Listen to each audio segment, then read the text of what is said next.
우리는 바쁘게 움직일 수밖에 없습니다. 편히 쉴 수도, 잠을 잘 수도 없습니다.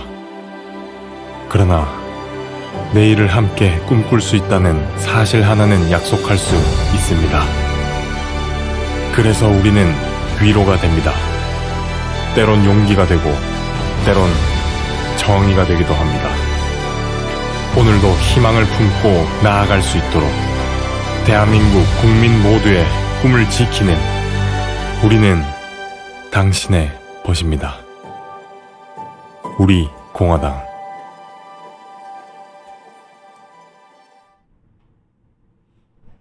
네, 안녕하세요. 당원 동지 여러분, 그리고 애국시민 여러분, 해외 동포 여러분, 방송 오늘 시작하겠습니다. 원래는 금요일 날 제가 구국 담론을 하는데 금요일 날 크리스마스 행사 때문에 앞당겨서 오늘 하게 됐습니다. 지금 보니까 하키리님, 이경희님, 진짜니까님, 표현의 자유방송, 자수님 등등 이제 막 들어오고 계시네요. 제가 주로 우리 당원님들이 보는 방송을 하다 보니까 당원님들이 와서 많이 이렇게 호응을 해주셔야지 방송이 활성화가 될 수 있습니다.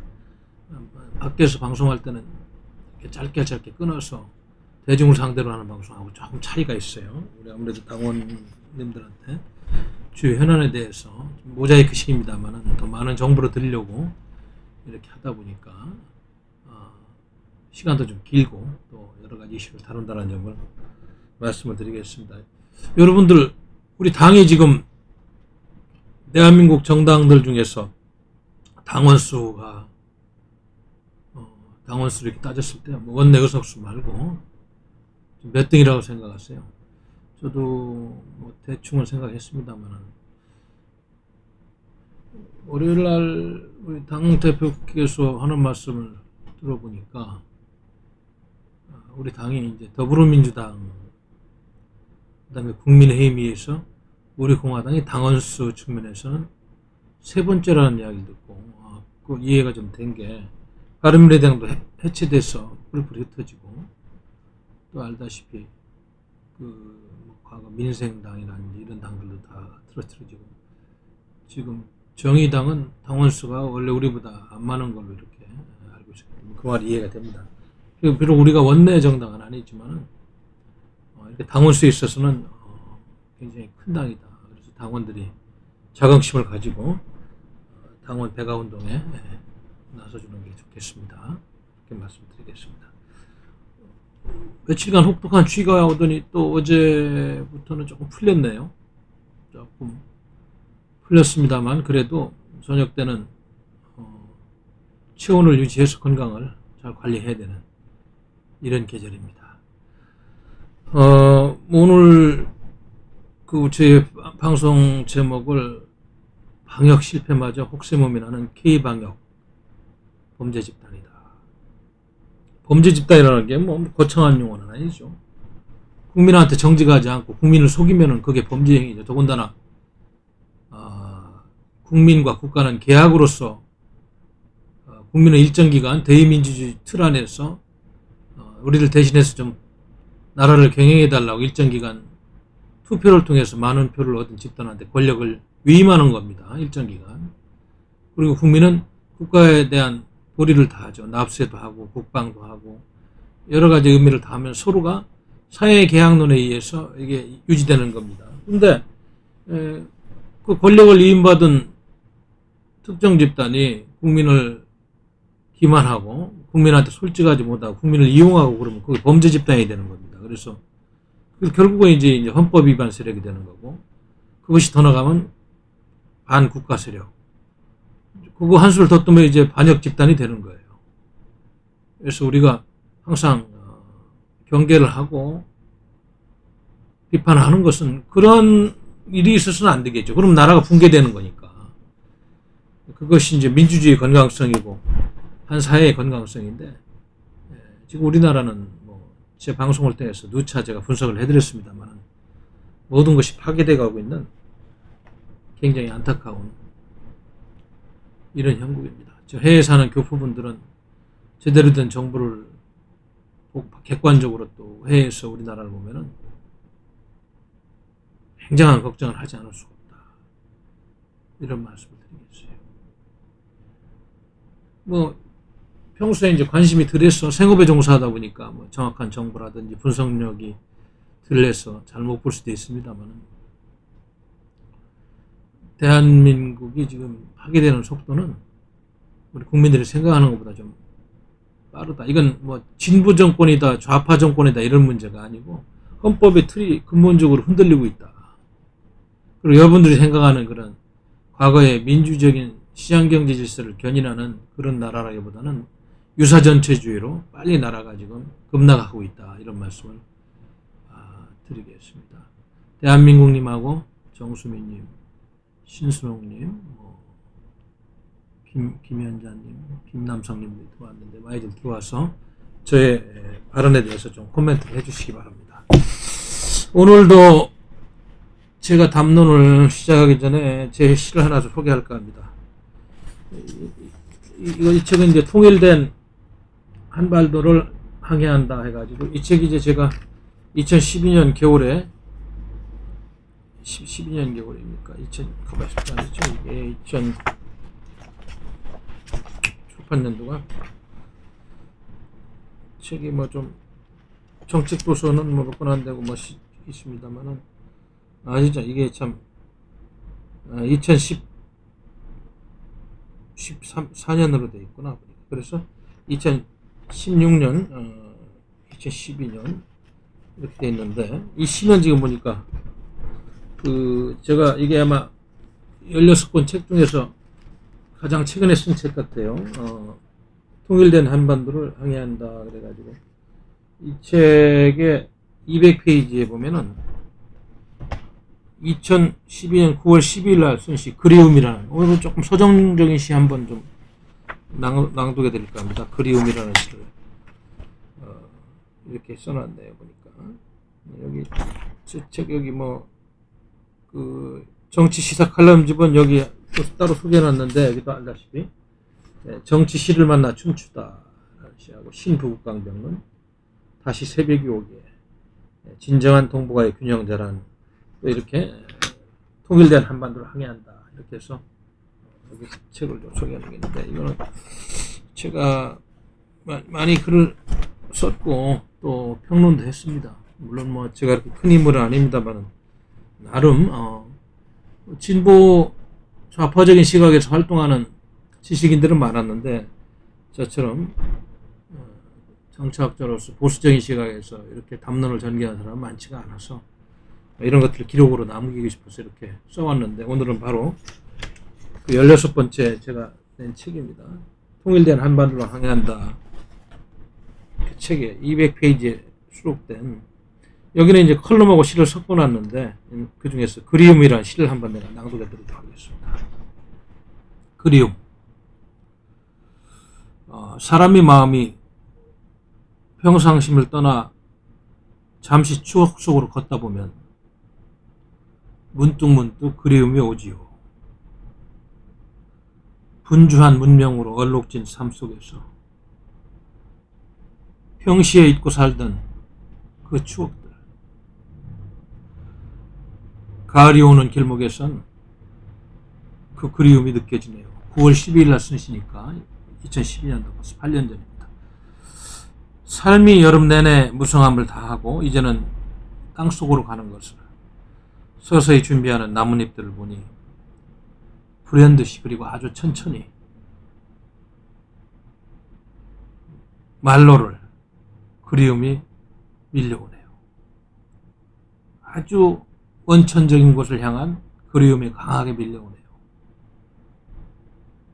우리 모두가 갖고 있는 아주 원천적인 그리움이네요. 이렇게 다소 서정적인 시면서도 좀 생각을 해보라는 의미에서 낭독해 드렸습니다. 이 책의 맨 마지막에 보면 민주주의라는 그런 책의 맨 마지막에 여기 표제시도 있는데, 여기 이제 이것도 하나 좀 읽어드릴게요. 민주주의, 책 맨 마지막에 있는 민주주의 뭐라고 했냐면,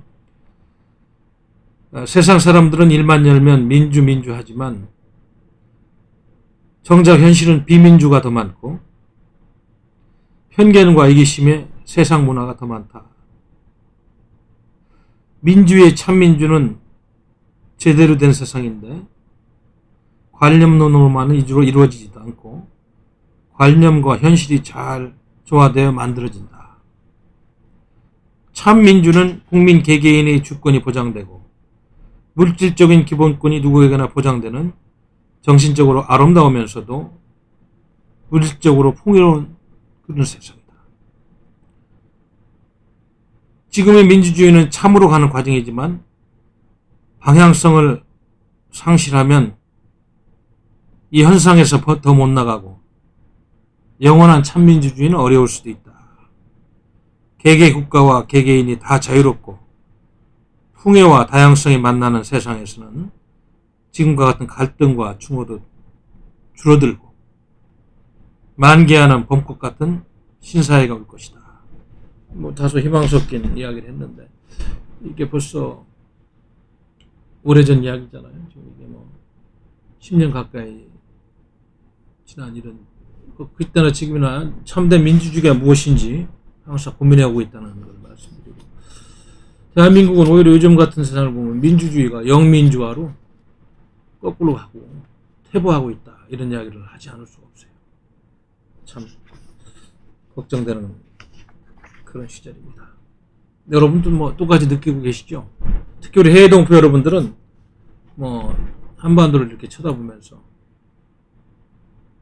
한쪽 북쪽 하늘은 밤에 되면 까매가지고 전기도 없이 독재국가에서 신음하는 북한 모습을 보면서도 그래도 남한 한쪽이라도 불빛이 환하니 국민소득 3만 불까지 오면서 올림픽도 치러내는 모습 보면서 뿌듯했을 텐데, 요즘은 또다시 남쪽이, 대한민국이 북한을 민주화된 사회로 가야 되는데 어떻게 대한민국이 북한을 따라가는 이런 모습이 있는 것 같아서 더 걱정이 많을 것이다, 이런 생각이 듭니다.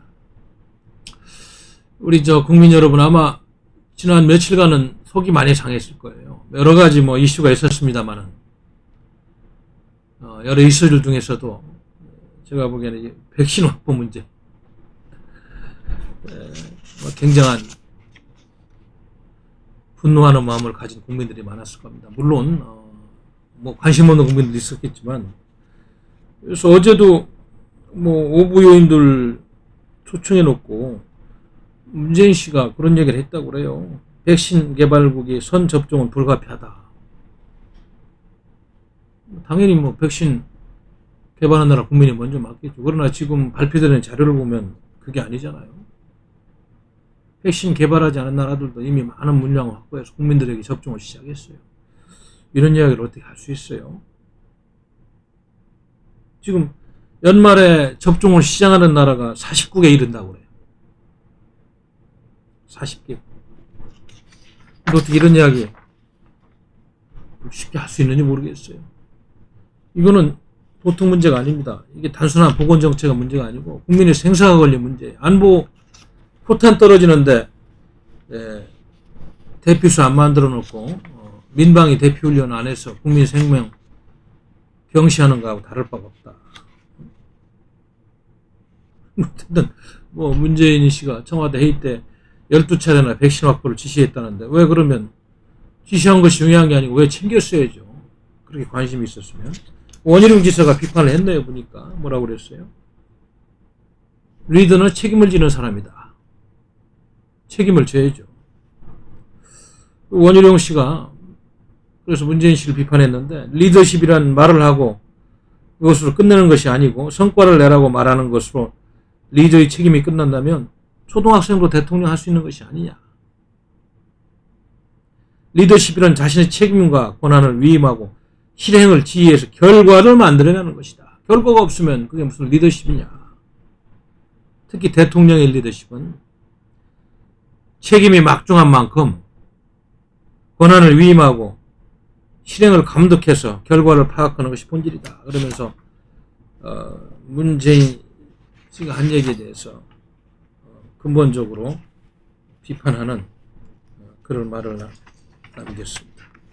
여러분도 동감하시죠? 아마 동감하리라고 봅니다.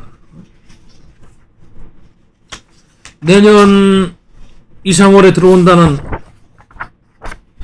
아스트라제네카 백신 아직도 최종 임상시험 통과하지 못하고 뭐 그러고 있는 상태라는데, 임상시험이 만에 하나 통과 안 되면 뭐 1000만 명분이라고 그랬는데, 오늘 보니까 또 통과되더라도 1000만 명분 말한 백신, 중앙일보 탑뉴스로 나왔어요. 말한 백신은 2월께 75만 명분만 온다고 그래요. 1000만 명분이 아니고. 이거 너무 통계가 차이가 많잖아요.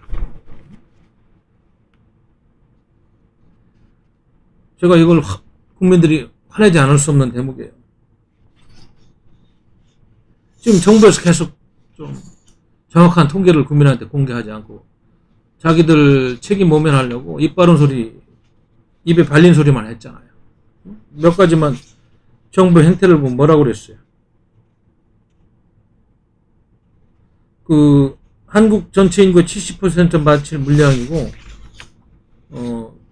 도입 시기도 아마 뭐 이제 이거는 아직 MOU 단계에 있는 거, 계약이 완전히 체결되지 않은 것까지 포함해서 아마 4,400만 명분을 얘기한 것 같은데, 지금 알고 보니까 뭐 계약이 완료돼가지고 확실히 온다는 거는 지금 얼마 안 되잖아요. 그래서 지금 오늘 그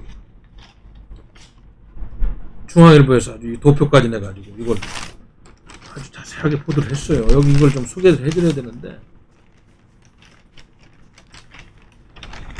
아무튼 보면은 뭐 아스트라제네카 이 백신은 뭐 2월에 75만 명분만 오는 거예요. 뭐 1000만 명분이 아니고. 그리고 나머지는 2분기, 4분기 순차적으로 내년 뭐 연말까지 뭐 얘기가 다르고, 내년 상반기에 1000만 명 온다. 그다음에 화이자 백신은 2분기에 힘들다. 그러면 내년 여름 이후에 한다. 그러면 우리 대한민국 5200만 인구의 최소한 우리나라의 그 수준이라든지 경제 규모로 보면 아니 국민 수의 5200만 최소한 1억 명분은 확보를 해놨어야지 정상입니다. 이게 이 정권이 정신을 차리고 제대로 보건정책을 했다면. 근데 뭐 계약도 체결 안 되고 계약하려고 한다는 것까지 포함해서 4,400만 명이라고 했는데, 그나마 내년 상반기에 1000만 명? 임상실험이 지금 마지막 단계에 있는 아스트라제네카 분도 1000만 명이 아니고 2월에는 75만 명만 온다는 거고, 1, 2, 3, 4분기 나눠가지고 나머지 1000만 명분이 온다니까 기가 막힌 거 아니겠어요? 응? 그래서 뭐 하여튼 이거저거 계약이 완료되지 않은 것까지 다 합해도 인구의 70%밖에 안 되고, 그럼 물량밖에 안 되고, 도입 시기도 아주 불분명한 이런 백신까지 다 포함되어 있는 겁니다. 지금 블룸버그가 이게 집계하는 185개국 중 한국의 인구 대비 백신 확보량 순위는 185개국 중 45위에 불과. 45위. 우즈베키스탄 같은 후진국도, 후진국이라는 얘기는 표현이 좀 죄송합니다. 중진국이라고 하죠. 국민 수보다 110%의 그런 물량을 확보했고, 그러니까 38개 국가는 인구보다 더 많은 백신을 확보한 것으로 이렇게 지금 집계가 되고 있어요. 대한민국은 완전히 K방역 실패한 겁니다. 백신 물량을 확보하지 못한 K방역을 어떻게 지금 칭찬할 수가 있어요.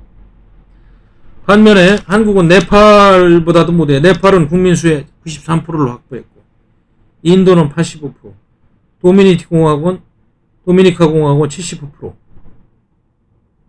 인구 대비 확보량이 이런 후진국들도 이렇게 했어요. 근데 지금 OECD 국가 중에서도 37개국 중에서도 백신 확보 물량이 34위다. 여기 쭉 지금 있잖아. 이거 워낙 중요한 문제라 제가 소개를 해야 되겠어요. 조금 더. 캐나다는 인구수에 비해서 511%, 영국은 인구수에 비해서 294%, 뉴질랜드는 246%, 호주는 229%, 오스트리아는 172%, 벨기에 172%, 체코 172%, 덴마크 172%, 핀란드 172%, 프랑스 172%, 독일 172%, 그리스 172%, 헝가리 172%, 아일랜드 172%, 이탈리아 172%, 라트비아 같은 나라도 172%, 리투아니아도 마찬가지야 172%, 룩셈부르크 172%, 네덜란드 172%, 노르웨이 172%, 포르투갈 172%, 슬로바키아 같은 나라도 172%예요. 국민 수 대비.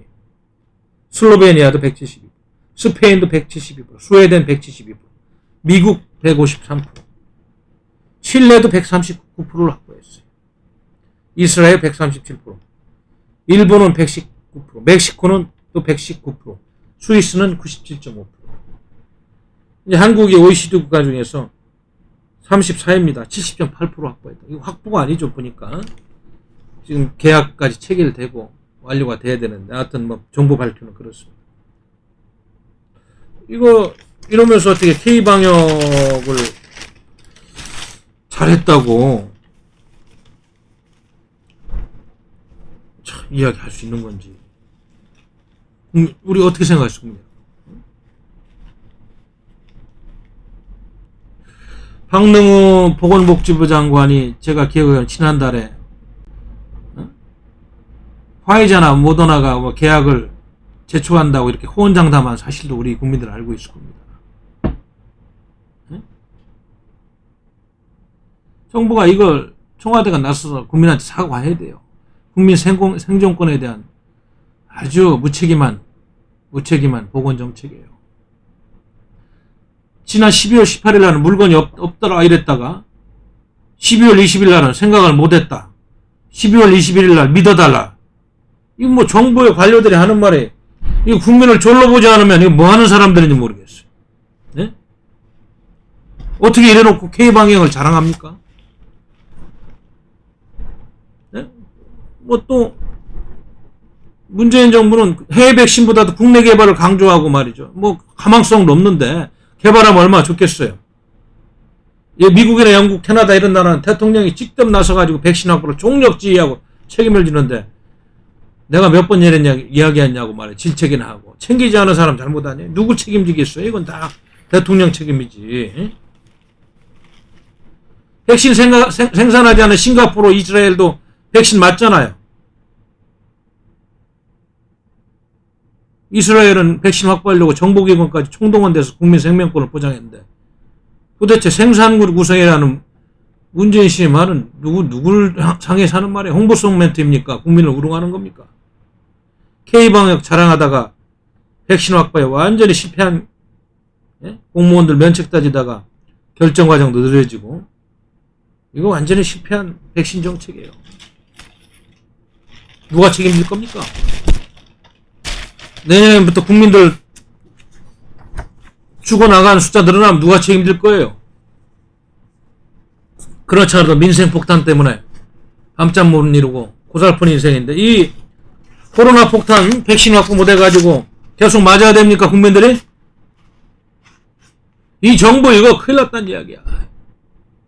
이거 상식과 도덕성을 가진 사람이면 비판하지 않을 수가 없어요. 이러면서 K방역을 자랑해요. 그래서 제가 범죄 집단이라는 얘기 쓰는 거예요. 솔직하지 못하고, 성실하지 못하고, 게을르고, 국민소득 3만 달러에 맞지 않은 보건정책이에요. 이해할 수 없는 겁니다.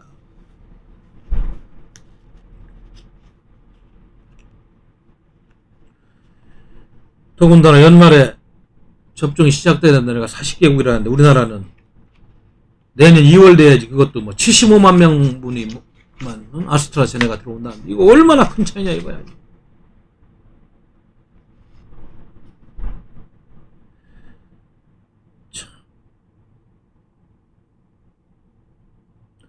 선진국들이 이거 물량 확보하려고 대통령 정보기관까지 나서 얼마나 난리쳤어요. 우리는 여유 부렸잖아요. 그러니까 이게 뭐 안보 경제정책뿐만 아니고 뭐 모든 면에서 다 빵꾸가, 국민을 하늘처럼 받들지 않는다는 게 엉뚱한데 말이죠. 좌파혁명 하는 데나 마음 쓰고 한미동맹 바탕내고 친동하는 데나 신경 쓰니까 이런 막 욕이 나옵니다. 이런 정책을 국민한테 갖다 놓는 거 아니에요. 더 이상 거짓말로 국민을 농락하면 안 돼요.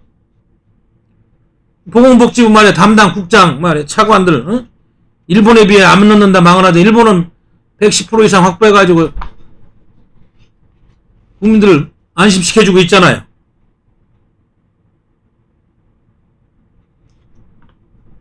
캐나다, 사우디아라비아, 이스라엘 등도 이미 접종을 시작하고 싱가포르도 곧 한다는데 대한민국 뭐예요? 대한민국 삼류국가입니까? 아프리카? 어떻게 이 나라를 이렇게 단시일 내에 이렇게 추억한 나라로 이렇게 나락으로 떨어뜨리는지 모르겠어. 아무리 국가를 능력하는 능력이 없는 사람들이지만. 그래서 책임을 회피하는 관료주의, 대통령이 잘못된 리더십, 도덕성 불감증, 국민 경시현상 이런 것들이 다 지금 어울려져 가지고 이런 엉뚱한 것이 나왔다. 저는 국제정치학자로서 한 가지를 더 봅니다. 이거 백신 생산하는 나라들 다 동맹국들 아닙니까? 우리나라 대한민국하고. 문재인 정권 국제사회에서 지금 신념도 떨어지잖아요.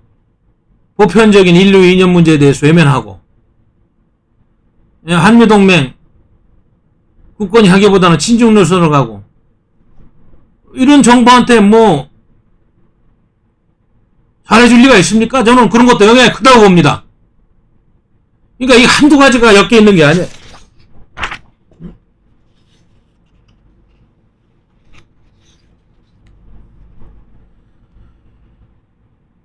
그래서 이게 국민 생명권을 경시하는 이런 정책들을 정말 안 해야 됩니다.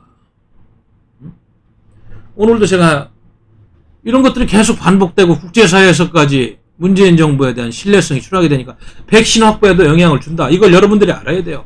이 대한민국은 말이죠. 국내 정치뿐만 아니라 국제 정치하고 맞물려 가지고 다 같이 톱니바퀴처럼 돌아가는데 다 안 되고 있는 거예요, 지금. 그걸 못 보면 우리 국민들도 이 정부를 비판할 그런 논리가 안 되는 거예요. 오늘 또 여론조사 전문업체 데이터 리서치가 쿠키뉴스 의뢰로 이렇게 조사한 여론조사 결과가 나왔잖아요. 지난 21일 날 전국 만 18세 이상 남녀 1000명을 대상으로 조사한 결과 문재인 대통령에 대한 여기 뭐 있는 대로 그대로 읽겠습니다. 문재인 대통령 국정 수행 지지율이 36.6%. 여기가 뭐 이미 지난주에도 35%대까지 떨어진 거 나왔습니다만. 그러니까 여기 이때 데이터 리서치가 이렇게 이제 조사한 바가 그렇다는 얘기고, 지난 11월 23일 날 직전 조사보다 7.9포인트가 하락했다. 하여튼 쿠키뉴스가 그래가지고 만든 이 데이터 리서치 이 조사기관에서는 최저치로 나왔다는 얘기고, 여기서 이제 우리가 한 가지 살펴봐야 될 거는 아주 잘한다. 문재인 정부가 국정 수행 능력이 아주 좋다는 건 21.2%라는 거예요. 그리고 이제 아주 잘못한다는 47%고, 이게 중요합니다. 뭐 조금 잘한다, 다소 잘못한다 이런 걸 떠나가지고 전체적으로는 잘못한다는 건 60.1%고 잘한다는 건 36.6%인데 여기 그 중에서도 아주 잘한다는 건 21.2%. 뭐 이렇게 실정을 하고 이렇게 대한민국을 탈미 친중으로 가는데도 아주 잘한다는 세력이 21.2%가 있어요. 어떤 분들인지 여러분들이 알 겁니다. 이분들이. 현 정권에 지금 버팀목을 하고 있는 민주노총, 전교조, 그리고 폐쇄적인 민족주의 이야기하면서 북한의 독재 정권을 찬양하는 폐쇄적 민족주의 세력들, 그리고 여러분도 알다시피 해방 공간에서 좌우 간에 투쟁해서 이승만 정부의 건국 때문에 좌파들이 지하로 잠적했는데 남로당이 지하로 들어가고 그 후의 세력들 아니겠어요? 그리고 이념적으로 이런 극좌 논리에 이렇게 보이지 않게 동조하는 세력도 있을 거고, 아주 잘못한다는 게 47%. 이거는 의미가 있죠. 아무리 봐도 뭐 국민의 반은 아주 잘못하는 정도가 아니죠. 우리가 아까도 얘기했습니다만 국민과 국가가 계약한 기본 틀을 다 허물고 있으니까. 이건 민주주의가 아니죠, 이 정도 되면. 그래서 이 데이트 리서치 여론조사는 긍정평가와 부정평가 간 차이가 23.5%로 굉장히 크게 나타났다. 사실 뭐 이거보다 더 할 겁니다. 우리가 지금 이게 이제 표본 구간을 어떻게 설정하고 뭐 연령대니 뭐니 여러 가지 있습니다만은 하여튼 이렇게 하여튼 인기는 떨어지고 있는 건 사실이에요.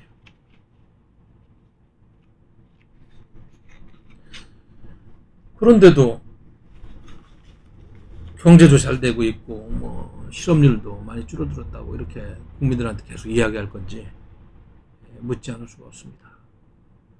내년 시장 재보선에서 또 무슨 혹세무민한 논리로 또 거짓 데이터를 들여댈지 한번 봐야 될 것 같아요.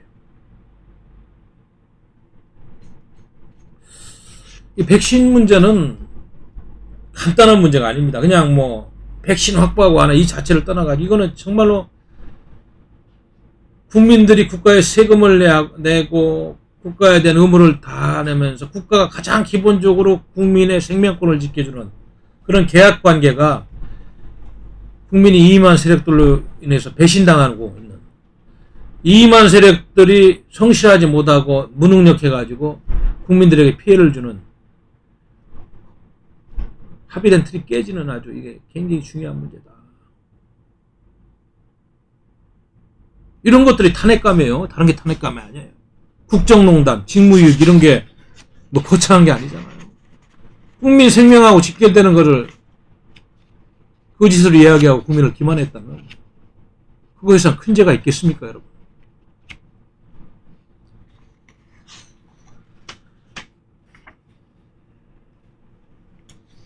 이제 요즘 뭐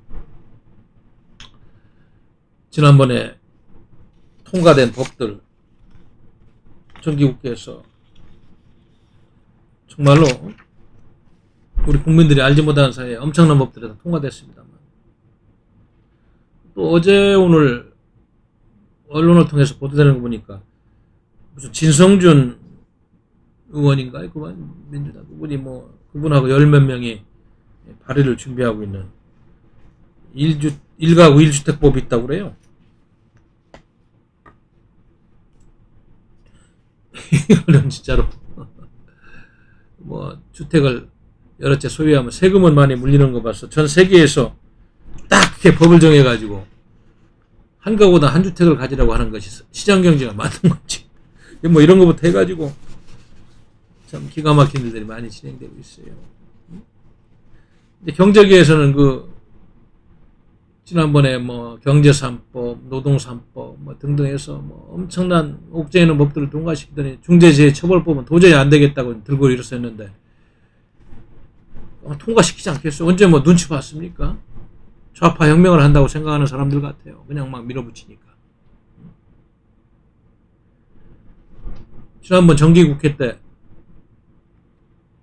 통과된 법들 몇 가지만 제가 이제 리마인드하는 차원에서 소개하면은 참 공직자 고위공직자 처벌하는 공수처법 같은 경우는 이건 뭐 헌법에 규정되지도 않은 옥상옥의 법이잖아요. 이건 그러니까 대통령이 결국은 임명한 공수처장이 임기도 아주 장기간 보장되는 그런 검사들 데리고 검찰 위에서 옥상옥으로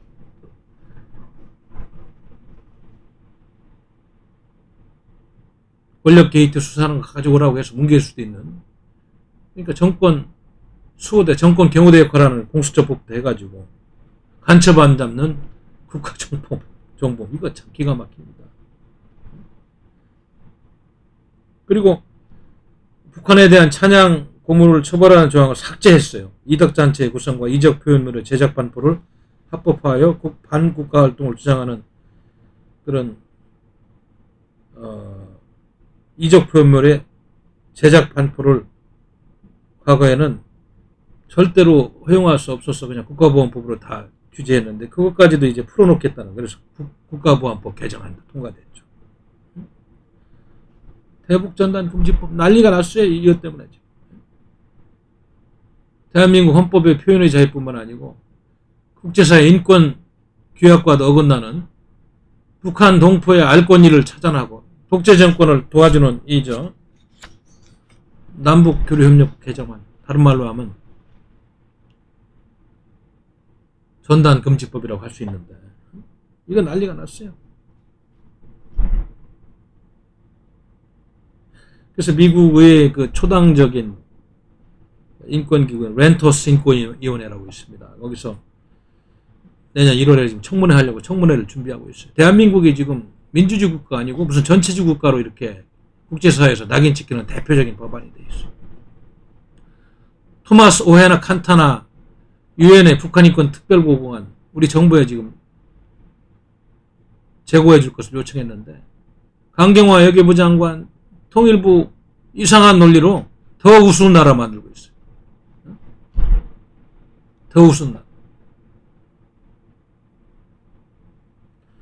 더군다나 이제 국무부가 연례 세계 각국의 그 인권 문제를 평가하는 연례 인권 보고서에 한국을 좀 재평가하라는데 이 법이 아마 큰 영향을 미칠 것이다. 옛날에는 보면 청문회라는 것은 정말로 중국 공산당이라든지 러시아 그 공산주의 국가들, 북한과 같은 시리아 인권 탄압 국가가 대상인데 대한민국이 지금 미국 의회 청문회 대상이 된다는 게 말이나 되냐고. 이게 그냥 웃을 얘기입니까 여러분들? 그러니까 이게 와싱턴에서 보기에 우리 동맹국가로서 이거 수만 명의 목숨을 잃고서 지켜준 자유국가 대한민국 요즘 하는 걸 보니까 엉뚱한 방향으로 가니까 비판을 하지 않을 수 없는 이런 상황입니다. 북한의 독자들을 위해서 그래 대한민국 민주정부가 이런 일을 합니까? 북한 주민이 더 고통받고 노예생활을 연장하라고 하는 거예요. 이 정부가 남북 관계를 뭘 위해서 끌고 가는 거예요? 민족 하지 마세요. 그런 민족 필요 없습니다, 여러분. 촛불 정권이니 뭐 인권 정권이니 하든지 도대체 그 의미가 뭐예요? 이런 걸 보면은 아무런 지금 양심과 보편적인 잣대로하고는 상관없는 내로남불의 전형적인 극치다. 이제 일본의 아사히 신문까지 비판하면서 온 사회 우방국들이 말이죠. 문재인 정부의 이 부도덕성을 비판하고 있는 거 아니겠어요? 그러면은 대한민국이 3만 달러의 국제사회에서 어느 정도 인정받은 국가라면 이런 지적이 나오면은 좀 잘못된 면이 있으니까 한번 재고해보겠다 이래야 되는데 뭐 내정 간섭이라고 인류의 보편적인 문제를 가지고 얘기하는데 그게 왜 내정 간섭이에요? 이 정부가 그런 인식을 갖고 있는 한은 대한민국은 더 나락으로 떨어질 수밖에 없는 것입니다.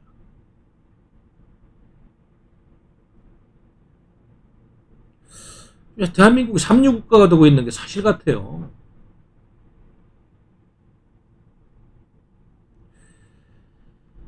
자, 물론 뭐 국내 인권단체 300여 곳에서 이 문제를 제기하고 앞으로 청문회까지 한다니까 지켜보겠습니다. 빨리 이 문재인 정권은 이걸 좀 고쳐야 됩니다. 이거 고치지 않으면은 큰 우세를 당해요. 그렇지 않아도 쌓아놓은 국가적 신인도가 다 지금 사장되고 있는데 왜들 이러는지 모르겠어요. 좌파혁명을 하니까 다 무시하는 겁니까? 내가 좀 묻겠습니다. 역사 왜곡 금지법도 마찬가지예요. 학문과 양심의 자유. 헌법에 보장된 건데 그것도 통과됐죠. 과도한 세금으로 국민의 소득과 재산을 약탈하고 시장경제와 사유재산제의 근간을 파괴하는 소득세법, 법인세법, 종합부동산세법도 통과됐죠. 기업 활동에 족쇄를 채우고 기업인을 범죄인으로 이렇게 몰아갈 가능성이 매우 크죠. 악법인 경제 3법도 지금 통과됐죠. 노조에게 절대적인 권력을 부여하고 사용자의 방어권을 무력화시키는 노동조합법도 통과됐죠. 그리고 좌익들의 과거 대한민국 건국을 부정했던 제주 4.3 사건 특별법, 여수 순천 사건 특별법도 통과됐죠. 이거 뭐 여기다 조금 전에 산업재해 처벌법인가 이것도 있고 뭐 조금 더 일가구 일주택 법 등 뭐 소개할 게 많지만 제가 정기국회 때 통과된 법들 중에서 자유민주적 기본질서, 시장경제 질서 개념을 왜곡하고 무시하는 법들이 너무 많이 통과됐어요. 우리 국민들이 그걸 아는지 모르겠습니다.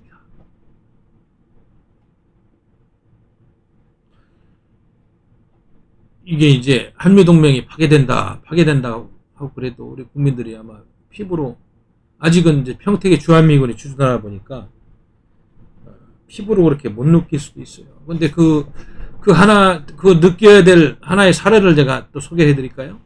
많이 있습니다만. 이제 트럼프 대통령이 자신의 임기 4년 동안, 자신의 대외 정책을 지지해준 우방국들한테 주는 그 공로훈장이 있습니다. 레전 오브 메리트라고 영어로 그렇게 돼 있는데. 근데 주로 이제 중국 공산당의 패권을 견제하는데 협력한 나라들한테 이 상을 줍니다. 주로 동맹국들이죠, 미국 입장에서. 이제 아시아에서는 일본하고 호주, 일본은 이제 나카수네, 아베 전 총리, 호주 총리, 뭐 이런 사람들이 이제 수상 대상인데, 아시아에서는. 아니, 동맹으로 그동안에 커오고 동맹으로 모든 걸 읽어온 대한민국은 또 빠졌어요, 수상 대상에서. 이 공로훈장은 미국의 중요한 이익이 되는 탁월한 공헌을 세운 그런 사람들한테 주는데, 인도한테도 주고 말이죠. 이거 하나만 보더라도 대한민국이 동맹국가로서의 지금 인정을 받고 있는 건지, 미군만 지금 여기 있을 뿐이지, 이런 거 보면 알맹이가 없다는 이야기 아니겠어요.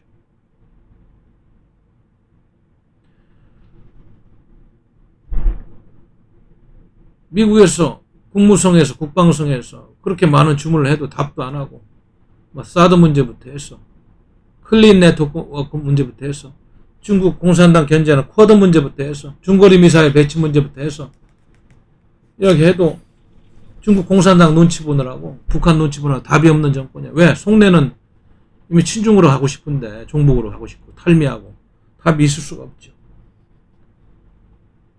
대한민국이 지금 이렇게까지 돼 있습니다, 여러분. 언론에서 제대로 보도를 안 하고 분석을 안 할 뿐이에요. 심각한 지경을 넘었었어요, 이미.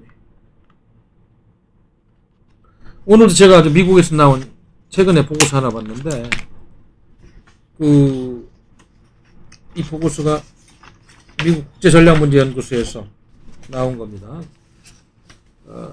글로벌 시큐리티 포럼 2020, 그래서 2020년도 A New Era for US Alliances. 그래서 미국의 동맹국들과의 아주 신세대에 대한 하나의 분석과 앞으로 새로운 동맹국들과 협조 문제를 이렇게 분석해 놓은 이게 몇 페이지나 25페이지짜리 이 글인데, 여기도 제가 오늘 보면서 내가 깜짝 놀랐는데, 여기 이제 이 보고서 만드는 참여한 사람이 60여 명의 주요 국가안보 전문가로 구성된 미국의 당을 초월한 초당적 그런 전문가들인데, 미국 주도의 동맹 시스템을 가장 잘 적응시키는 방법에 대해서 연구를 하고, 이 전문가들은 2024년과 2030년 사이에 가상의 미래에 대해 설정된 여러 가지 시나리오를 이곳에서 좀 연구 분석했어요.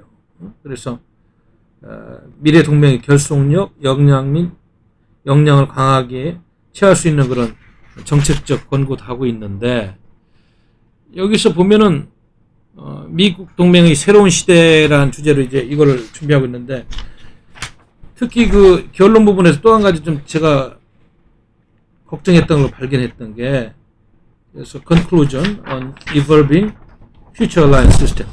그래서 앞으로 진화하는 동맹 체제. 그래서 여기 앞으로 이제 동맹 체제를 결속하는 동맹의 개념이 이제 테크놀로지 얼라이언스, 기술 동맹 쪽으로 많이 갈 것이다. 5G 네트워크라든지 앞으로 이제 여러 가지 사이버 시대를 얘기하는데, 근데 여기 보면은 이러한 과거의 기술 동맹의 핵심 축으로서 지금 여기 레코멘드 하고 있는 데가, 지금 The United States pursue great collaboration with the United Kingdom, Germany, Japan, France, the Netherlands, and New Zealand.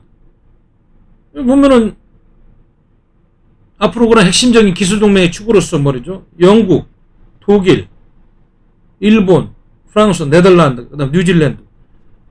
한국은 없어요. 대한민국처럼 강한 사이버 국가라고 자부하는 나라에서 미국이 한국을 그런 세상으로 보고 있지 않아. 이미. 왜? 삐딱하니까. 신뢰성을 상실한 거. 이런 거 엄청난 겁니다, 여러분. 이게 며칠 전에 나온 거예요, 또. 내년, 지금 오기 전에, 신축년이 오기 전에, 미국 주요 브레인들이 분석해 놓은 거예요. 제가 많이 말씀드렸잖아요, 이제 방송에서. 외교부나 국방부에서 미국 동맹국으로서 최소한 요청하는 사안에 대해서 대답도 안 하고 회피하고 소극적이고 전작권이나 달라고 그러고 말이죠. 중국 공산당 견제하는 화웨이 작품도 쓰지 말라고 클린 네트워크에 동참해달라고 그래도 기업의 문제라고 발빼고. 그러니까 이런 보고서들이 나오는 거예요. 근데 한국은 핵심 동맹 축으로서 주한미국만 평택에 있는 거지 알맹이는 지금 다 빠지고 있는 거야. 이거 굉장히 무서운 거 아니겠습니까, 여러분? 정말 정신 차려야 돼요.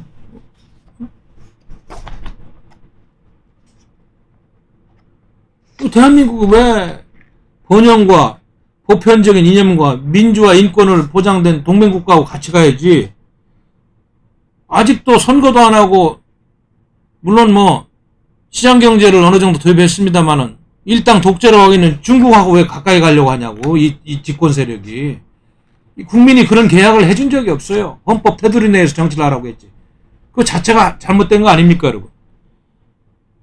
얼마 전에 한 유튜버에서 분석을 보니까 여러분들도 아마 그거 들었을 겁니다. 여기도 와이타임스에서 수정해 보니까 전 세계에 퍼진 중국 공산당 스파이가 195만 명이랍니다.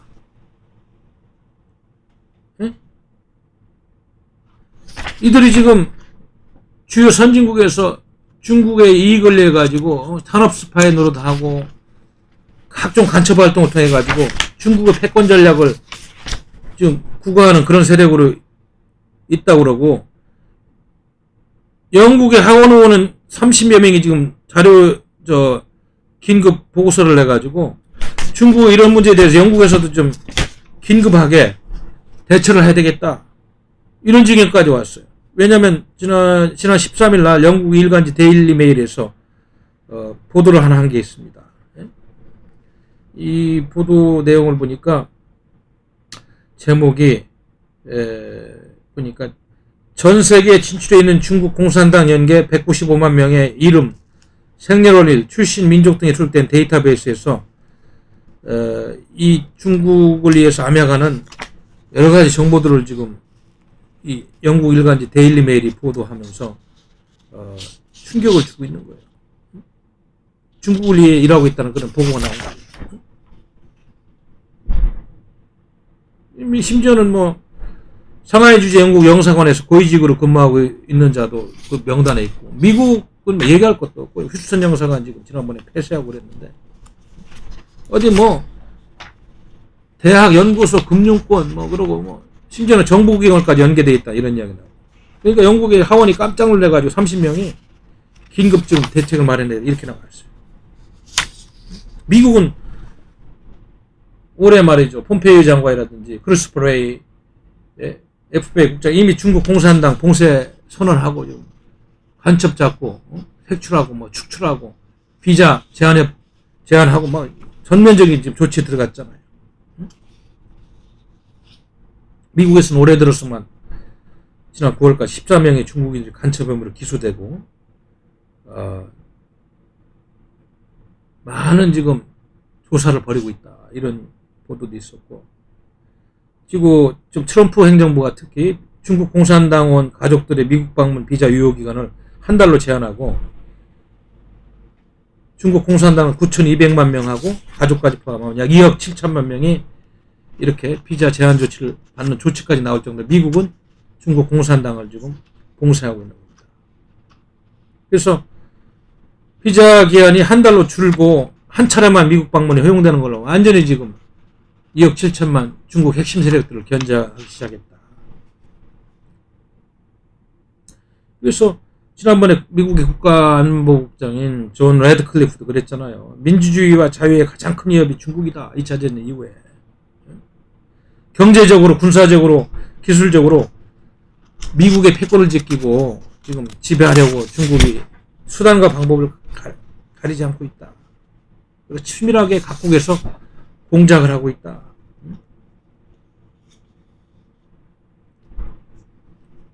그래서 델 윌버라는 그 전 미 국방부 정보위원이 지난 10일 날 폭스뉴스에서 인터뷰하면서 이런 얘기를 했다고 합니다. 미국의 수백에서 수천 명의 중국 공산당이 간첩이 있으며 이들은 명문대 출신 후 영어를 유창하게 구사하고 소셜미디어 플랫폼을 이용해 사냥감을 구해서 모든 정보를 색출해 중국 공산당 중 이것뿐만이 아닙니다. 여러 가지 지금 뭐 지난번에 크리스찬 팡 그 미인계를 활용한 미국 정치인 뭐 포섭 사건부터 시작해가지고 이렇게 지금 중국 공산당이 작업을 하고 있는데 지금 저도 이거 와이타임스 논평을 보고 깜짝 놀란 게 지금 대한민국은 뭐 미국과 중국, 영국 이 정도 완전히 중국 공산당 하에서 지금 놀고 있는 게 아닌가. 그러니까 친중 정권으로 갈 수밖에 없는 구조가 되는 이런 의심을 강하게 할 수밖에 없어요. 이거를 담당하는 게 상하이의 국가안전부는 미국을 담당하고 베이징의 국가안전부는 러시아를 담당하고 있고 텐진에 있는 중국의 국가안전부는 일본과 한국을 담당하고 있다는데 우리나라는 그동안에 뭐 공자학원 여기 와서 하는 행동도 그렇고 여기 왕영 외교부장 얼마 전에 와서 하는 행동도 그렇고 이미 다 점령당한 게 아닌가 싶어요. 엄청난 자금을 살포하고 중국 공산당들이 매수했다고 그러는데 우리도 수사하고 국가정보원에서 이런 거 해야 되는데 간첩 담는 기는 걸 다 없앴다니까 이거 대한민국 거꾸로 가는 거 아니냐 이거야. 정신 나간 사람들 아닙니까? 제가 뭐 이런 이야기 하려고 지금 방송한 거 아닙니다만은 좀 정부가 잘못하고 있다는 걸 이야기하려 하다 보니 이것도 좀 지적하지 않을 수가 없어요. 호주도 지금 난리가 났잖아요. 중국 공산당들이 호주 사회에 침입해가지고 말이에요. 여론주도 하고 국가 정책에까지 영향을 미친 게 많이 발견이 돼서 이제 축출 작업에 들어갔는데 우리 대한민국은 그냥 아무 문제 없어요. 중국 공산당이 우리하고 뭐 친중 정권 하니까 문제가 없다는 거예요. 이래서 민주주의가 파괴되고 유사 전체주의를 가고 있다고 우리 사회과학자들 6천 명이 정의한 게 아니겠어요, 여러분? 하기야 대한민국은 대통령이 중국은 큰 산이고 한국은 작은 봉우리라고 했으니까 뭐 그거에 대해서 뭐 아무런 뭐 저항을 할 정책을 필 그런 근거도 없는 거네. 국민이 대학을 통해 가지고 대한민국의 헌법을 지키고 자유민주주의를 지키고 그렇게 해달라고 이임한 이 세력이 이렇게 대한민국을 파괴하고 있으면은 국민은 어디에 의지해야 되는 거예요? 어디에 의지해야 돼 도대체? 의지할 데가 없잖아.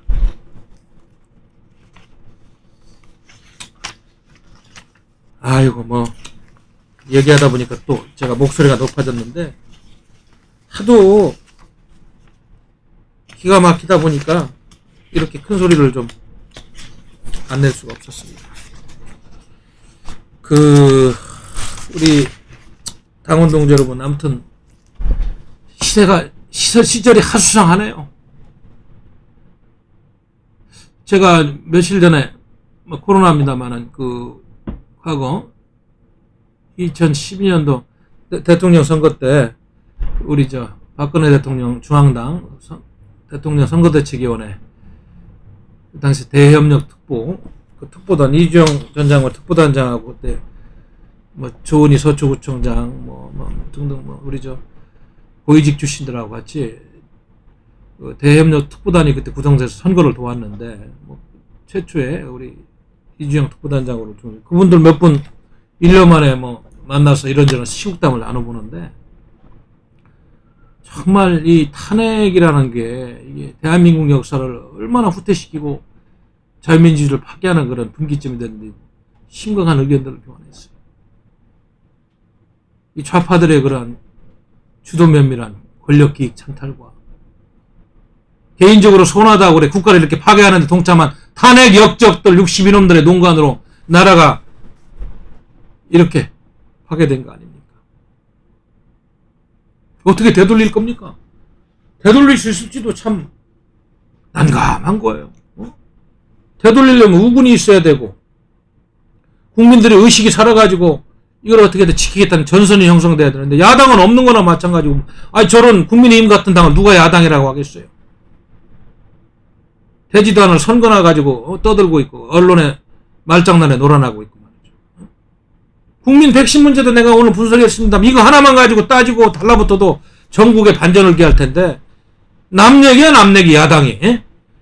그 뭐하는 놈들이에요? 103명 국회의원이라는 놈들이 거기서. 어떻게 생각하면 야당이 더 미워해 나는. 예? 싸워야 될 거 아니야. 국민을 대표로 100명이 가 있으면은 뭐하러 정치하는 거야 그 사람들. 아니면 국민들의 경각심이라도 구하려고 빠치다 던지고 전면적인 투쟁에 들어가서 이거 나라 망하는 거에 대한 일제 전국에 반전을 기하든지 무슨 내년에 무슨 시장 선거요? 그렇게 해서 되는 일이 아닙니다 지금. 선거 되겠어 이렇게 해가지고 참나. 제가 이거 뭐 공당에 방송에서 더 이상 뭐 소리쳐서는 안 되는데 이거 뭐 유세상 연설도 아니고 하여튼 답답해서 계속 이런 말씀을 드릴 수밖에 없습니다.